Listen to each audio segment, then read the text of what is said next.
वफाकी हुकूमत ने पीटीआई को मुज़ाकरात की पेशकश कर दी। हुकूमत हटानी है तो हटा दें, मगर मुल्क का मुस्तकबिल तबाह न करें। मुसद्दिक मलिक की प्रेस कॉन्फ्रेंस। सोशल मीडिया पर इदारों के खिलाफ मुनज़्ज़म मुहिम की तहकीकात के पीछे कौन? वज़ीर आज़म शहबाज शरीफ ने तहकीकात के लिए 5 रुकनी JIT बना दी। इदारों से दरखास्त है कि वो न्यूट्रल हो जाएं। लोग समझ रहे हैं हुकूमत को लाने वाले इदारे ही हैं। वज़ीर आला खैबर पख्तूनख्वा का मर्दान में खिताब। रावलपिंडी में जमात इस्लामी का धरना सख्त गर्मी के बावजूद दूसरे रोज भी जारी। हाफिज नईमुर रहमान ने मरी रोड पर कल जलसे का ऐलान कर दिया। साबिक वफाकी वजीर फवाद चौधरी ने जमात इस्लामी, JUI और GDA को PTI से इत्तेहाद का मशवरा दे दिया। ग्रैंड अलायंस कौमी मफाद में करा।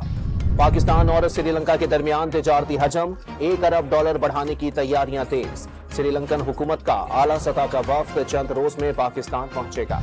अवामी पाकिस्तान पार्टी का कल की इलेक्ट्रिक दफ्तर के बाहर अलामती एहतजाज का ऐलान। मिफ्ता इस्माइल ने हुकूमत से अपने अखराजात में कमी और IPPs के खिलाफ इकदामात का मुतालबा कर दिया। जिला कुरम में जमीन के तनाजे पर झड़पें 4 रोज से जारी खूनरेजी के बाइस अब तक 13 अफराद मारे जा चुके, 77 अफराद जख्मी हुए। कोटली में उधार की रकम वापस मांगने पर ठेकेदार तशद्दुद का निशाना बन गया। मुल्जिमान ने तशद्दुद की वीडियो वायरल कर दी। पुलिस ने 2 मुल्जिमान धर लिए।